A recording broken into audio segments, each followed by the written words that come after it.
କିନ୍ତୁ ମାନ୍ୟବର ରାଜ୍ୟପାଳ ଆଜି ଏମିତି ହଠାତ୍ କରି ତାଙ୍କର ଏକ ଏମିତି ମୋ ଘରକୁ ବ୍ୟକ୍ତିଗତ ଭାବରେ ସେ ଆସିଥିଲେ ଏବଂ ଏଠି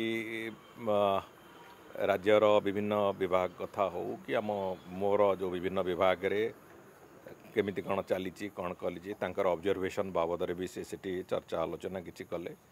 ରାଜ୍ୟ ଆହୁରି ଅଧିକ କେମିତି ବିକାଶ ରାସ୍ତାରେ ଚାଲିବ ସେ ବାବଦରେ ତାଙ୍କର ଯାହା ଆଭିମୁଖ୍ୟ ଅଛି ସେ ବାବଦରେ ଚର୍ଚ୍ଚା ଆଲୋଚନା କଲେ। ଏମିତି କିଛି ଏଥିରେ କୌଣସି ଅଲଗା କିଛି ନାହିଁ, ସେଥିରେ ସମ୍ପୂର୍ଣ୍ଣ ରୂପେ ଏହା ତାଙ୍କର ଏକ ବ୍ୟକ୍ତିଗତ ଭାବରେ ଆସିବା ଭଳି ସେ ଆସିଥିଲେ ଏବଂ କିଛି ସମୟ ଏଠି କଟେଇକି ଗଲେ।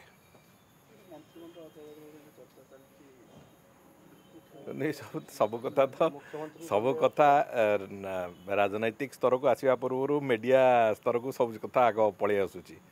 ସେ କଥା ସମ୍ପୂର୍ଣ୍ଣ ରୂପେ ମାନ୍ୟବର ମୁଖ୍ୟମନ୍ତ୍ରୀଙ୍କ ପ୍ରେରୋଗେଟିଭ୍। ସେ ବାବଦରେ ଯେମିତି ରାଜ୍ୟର ସଭାପତି ବି କହିଛନ୍ତି, ଆଉ ଯେଉଁ ଖାଲି ଥିବା ସ୍ଥାନ ଗୁଡ଼ିକ ହେଉ, କର୍ପୋରେସନ୍ ଗୁଡ଼ିକର ଅଧ୍ୟକ୍ଷା କଥା ହେଉ ଏବଂ ବିଭିନ୍ନ ଯେଉଁ ଅଛି ଆମର SDC ହେଉ କିମ୍ବା ଡିଷ୍ଟ୍ରିକ୍ଟ ପ୍ଲାନିଂ ବୋର୍ଡ଼ ହେଉ, ଏଗୁଡ଼ିକରେ ତାକୁ ଆହୁରି ଭଲ ଭାବରେ କେମିତି ପରିଚାଳନା କରାଯିବ ସେ ଦୃଷ୍ଟିକୋଣରୁ ଦଳ ନିର୍ଦ୍ଦିଷ୍ଟ ଭାବରେ ସେ ବାବଦରେ ଚର୍ଚ୍ଚା ଆଲୋଚନା ଜାରି ରଖିଛି ଏବଂ ବହୁତ ଶୀଘ୍ର ହୁଏତ ହୋଇପାରେ, ବିଳମ୍ବିତ ହୋଇପାରେ, କିନ୍ତୁ ସେ ସମ୍ପୂର୍ଣ୍ଣ ରୂପେ ମାନ୍ୟବର ମୁଖ୍ୟମନ୍ତ୍ରୀଙ୍କ ଉପରେ ନିର୍ଭର କରୁଛି ଏବଂ ସେ ବାବଦରେ ଦଳ ତରଫରୁ ଯାହା ପ୍ରକ୍ରିୟା ସେ ପ୍ରକ୍ରିୟା ଆରମ୍ଭ ହେଲା ପରେ ସେ କଥା କରାଯିବ।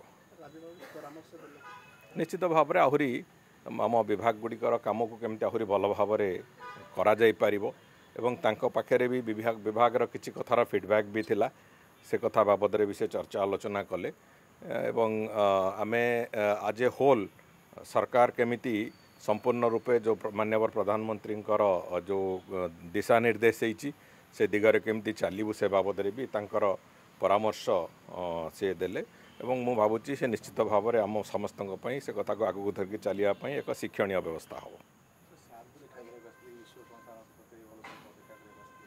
ହଁ, କିଛି ଦିନ ତଳେ ଯାଇଥିଲେ ବି ବାବାଙ୍କୁ ସେଠି ଭେଟିଥିଲେ ଘରେ ଏବଂ ତାଙ୍କ ସାଙ୍ଗରେ ବି ତାଙ୍କର ପୁରୁଣା ବନ୍ଧୁତା ସେ ଦୃଷ୍ଟିରୁ ସେଠିକି ଯାଇଥିଲେ ଏବଂ ଆଜି ଏଠି ବି ତାଙ୍କର ମାନେ ଗୋଟେ ପରିବାରର ଜଣେ ଶୁଭେଚ୍ଛୁ, ପରିବାରର ଜଣେ ପୁରୁଣା ସମ୍ପର୍କ ଥିବା ଜଣେ ବ୍ୟକ୍ତି ଭାବରେ ମାନ୍ୟବର ରାଜ୍ୟପାଳ ଆସିଥିଲେ। ସେ କୌଣସି ସେଥିରେ ରାଜନୈତିକ କଥା କିଛି ନଥିଲା, ସେ ବେସିକାଲି ସେ ସମ୍ପୂର୍ଣ୍ଣ ରୂପେ ବ୍ୟକ୍ତିଗତ ଆଲୋଚନା ଯାହା ଥିଲା ବ୍ୟକ୍ତିଗତ ଆଲୋଚନା ସାରିକି ସେ ଯାଇଛନ୍ତି।